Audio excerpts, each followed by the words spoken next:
Good morning and welcome to Digging the Coast 365. We're out on the beach, we're metal detecting, oh yes. We're at Llawhaden Beach, which I said I was going to try and return to when it wasn't raining. It's not raining, it's very cold, there was ice on the car this morning. Let's go metal detecting, woohoo! I'm happy. Oh, I just pulled something very strange out of there, look at that! It is metal. It's beeping along, is that? It doesn't feel metal, but it doesn't feel like a normal pebble. It's a bit lighter. Very strange. I think I just found a fossil.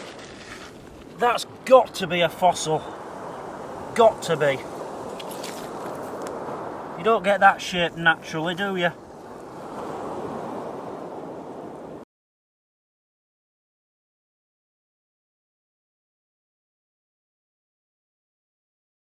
Today we're in Tenby and it's beautiful. It's beautiful. It's a lovely place, lovely weather, sun's shining. I'm happy. I'm very happy.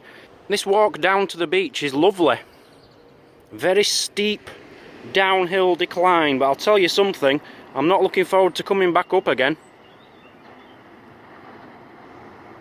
I've just walked about 50 metres in a straight line, not a single signal. Now, I'm not expecting to find anything on here at all, and there is, they actually clean the beach every day by hand. You won't find any litter on this beach, I'm telling you. So my first signal took me about 20 minutes, not even a rubbish signal, nothing, absolutely zero signals. First signal, 2p. Now, I can't even see that it's 2p, you can only tell it's 2p because it's all crusty on one side. And that's what the 2p do, unfortunately. Now this beach is a complete and utter waste of time. It's beautiful, I'm glad I came. It's a lovely little beach, but one signal in 1 hour. So now I've brought you to somewhere called the Carew Cross. There it is behind me. Now the Carew Cross is dated 1035. They know that to the exact year because it's to commemorate somebody who was like the ruler of South Wales called Mayor Dud, who he was basically the joint ruler of the early medieval kingdom of Llawhaden, which is now South Wales. This is a memorial to him. Now, he became ruler in 1033 with his brother, I think it was, and he died 2 years later, and this cross was made to commemorate his death, basically. And it's one of the most important Celtic crosses in Britain. There's an inscription on there which basically means the ruler Mayor Dud. That was his name, remember. Let's just call him John, it's much easier to remember as John. I like using the name John. You can never get mixed up, can you, when you just stick to names like John? Mayor Dud. Who calls themselves Mayor Dud? Mayor Dud? Stupid name.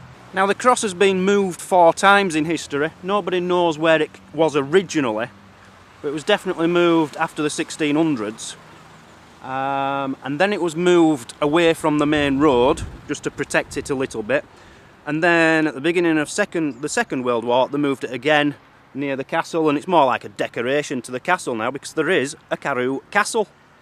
Carew Castle, yeah, it looks pretty cool. It's a very nice big castle and pretty much still intact. Well, it's all been restored, to be honest. It was all looted for all the stone many years ago, but they've like restored it recently. It's open to the public in about 45 minutes, but I'm not hanging around to get in. I don't think there's going to be anything to see except walls, to be honest with you. And one of the owners was killed by, I bet you can't guess. Which king do you reckon killed the owner of this castle? King Henry VIII.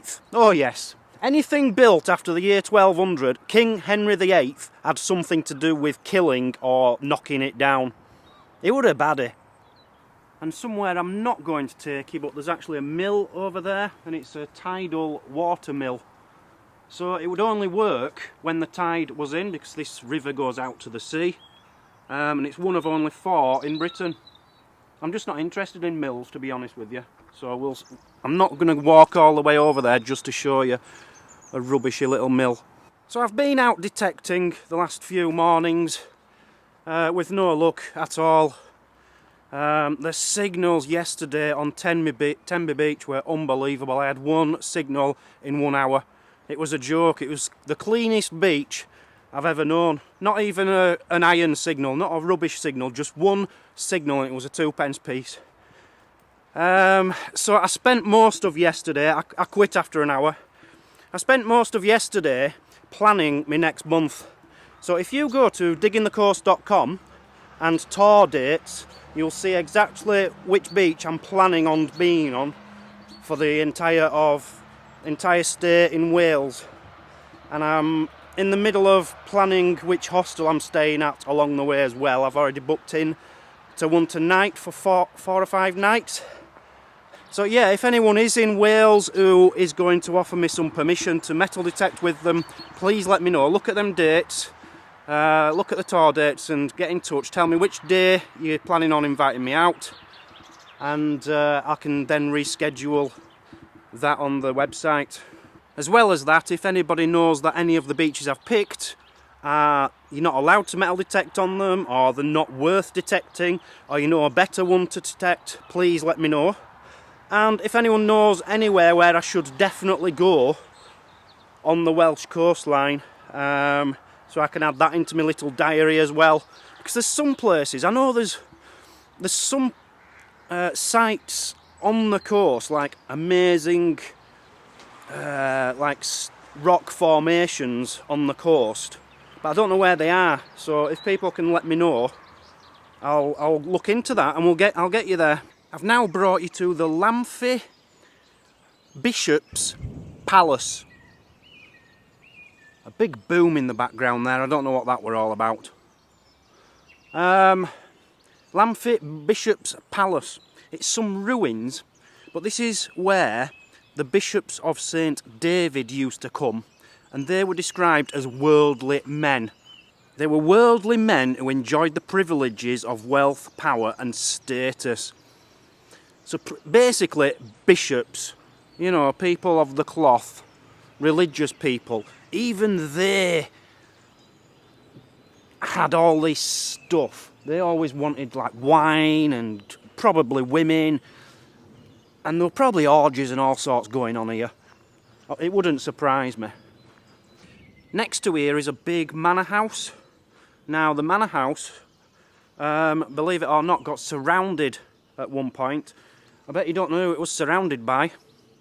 Oh yes, King Henry VIII and his men. They surrounded the manor and took over it.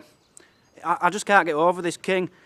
Love him or hate him, he certainly did get around, and he certainly seemed to know how to win. Because I've never heard of him losing, ever, anywhere. This is alright. If I were a bishop, I'd come here as well. Not now, it's pretty rubbish now, but I bet in its day it was really nice. So this part is the Western Hall, and if you can imagine it, there will have been a big fireplace here, which there was, and it will have been fantastically decorated. You can't really see it, but up there on the window, at each side there, you've got some decoration, and it would have been all decorated really cool and sexy. And it will look something like this now. Before I show you this, I want to know, get into your head, bishops living in luxury, you know, eating big feasts, drinking wine. Get that picture in your head, yeah, from like the 1200s to the 1600s, and imagine what it would look like in this hall. Now I'm going to show you what it will have looked like in this hall. It's exactly how I imagined, to be honest with you. This guy here, that's just how I imagine them to look.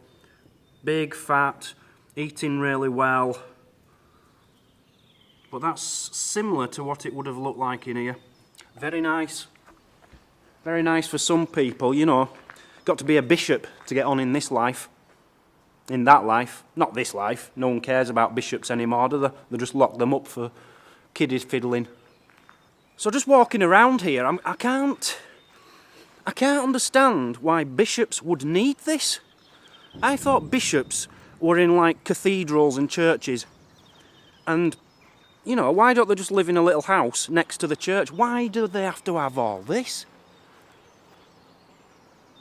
They're supposed to be all about God, aren't they? But they're clearly not. They just want to live a life of luxury. There's a tower here in the middle with steps going up, which I'm now going up. By the way, one reason I brought you here is because the castle I just went to was £4 or £5 to get in. This is free at this time of year during winter. And there's nobody here at all. I'm on my own on all these grounds. It's pretty impressive. Wooden ceiling, that's new. Fireplace down there. Yeah, it's alright. It's alright. I would love to metal detect down there. Wow, imagine all the things you'd find. So this tiny little room is where the car parking attendant would be. Back in the 15th century maybe. He had a little slot there for shooting arrows out of, so that he could defend the car park. Well, it's not really a car park, it's more like car ports. Well, you've got one here. I don't know, a bishop would probably park his Fiesta down there. Chevrolet, whatever they had. That's where bikes would go. And that one's an open-ended one, so you could get like two, like a long thing in, you know, like a, I don't know, like a van or maybe a small lorry, I don't know. I don't know what they used to do in them days. So we're above the car park now. Must have been a multi-storey, but I can't see how the cars got up here, to be honest. So this part was the chapel. It's nice to know they did actually have a chapel, these priests, these bishops. I know it's a chapel because it says so right there. This, I don't know what the word means. Someone tell me, please. Sacristy. What on earth is a sacristy? I don't know. But that's this section. It must have looked fantastic in its time. Oh, we've got a tunnel. Can't beat a tunnel, come on. Ugh. No, I think that's just a toilet. Must have been the toilet, that one, yeah. Yeah, it looks like the toilet. This is where they used to play. This is the slide part. When it's snowing, they'd slide down here, skid down here. I've just read that the toilets downstairs aren't actually toilets, they were the wine cellars. And the bishops would send, they had like tenants, and they'd send tenants into Pembroke, which is 2 miles away.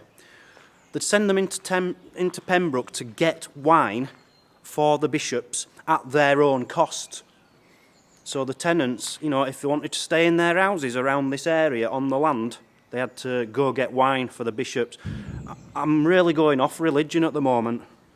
If this is how they treated us over the years, you know, it's just a joke. I'd have been one of the tenants, and I'd have been struggling. Just, you know, I'd have like a caravan in corner of the site, and I'd be struggling to pay my ground rent. I wouldn't like getting, you know, having to spend my money on wine for the bishops who are all sat in here, all, look at me, I'm fantastic. All I have to do is say a sermon once a week on a Sunday in that small little chapel down there. All the rest of the time I can just drink wine and eat big legs of pigs and stuff. Something it does say about in this particular part, oh, there's a nice big chimney there. See that? What it does say is look out for the graffiti which was left by World War II soldiers. And I've had a really good look around and I cannot find it anywhere. But somewhere in here is soldiers' graffiti. So I'm guessing in World War II, the British soldiers took over this and had it as like a bit of a, I don't know, like a training place maybe, or I don't know. I should know because I know everything else. This is the garderobe, which I wrongly, when I first saw that word, thought it was the toilets, but it's not, it's the guards' room. Why do bishops need guards? Tell me. Who's going to try and invade a bishop? Apart from Henry VIII, obviously he would.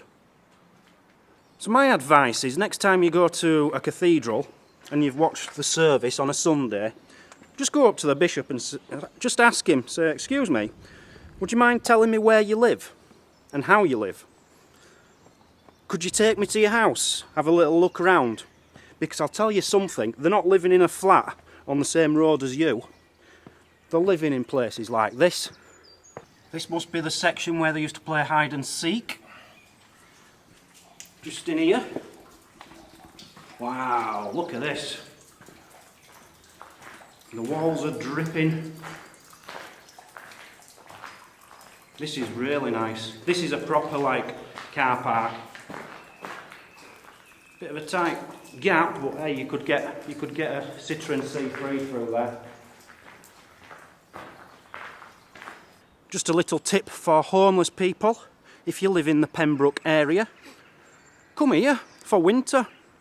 You've only got till like March the 24th, I think it said, and then it's open, you have to pay to come in, so there'll be people here all the time. But before then, over winter, there's loads of little, you know, bishops' rooms you could just stay in, free, and keep dry. Just a little tip for you. I might end up here myself one day. So bringing you up to date with the donations in the last couple of days, we've got Dwayne Bestosso, $30, Paul Lister, £15, Howard and Harry, £8, Stephen Lottie, $250, wow, Anonymous, £10, oh, it says, can you wish happy birthday to my darling hubby, Martin Clark. It's not until the 5th, 2 days, but happy birthday for now. Have a good one. Fraser McBurney, $30. So now we are up to £31,401. Fantastic. Right, there's something I want to do, but firstly I'll just get this bit out of the way. If you'd like to donate, and please do, click on the links in the description, go to diggingthecourse.com and click donate. And please give all that you can to help these sick and seriously ill children at Rays of Sunshine get a wish come true. Now, what I wanted to do, that bit I've just done, I'm sick of hearing my own voice. I'm sick of doing that bit. I'm saying the same thing in every video. Please go in the links in the description. Go to diggingthecourse.com. What I thought is maybe a viewer could do this. Someone gave me the idea the other day. A viewer. So if anybody, I'd love it if viewers just uploaded a small video, I don't know, God, 10, 20 seconds long, uploaded a video to YouTube and then sent me a link to it. I could use that and have viewers asking people to donate and how to donate and where to donate.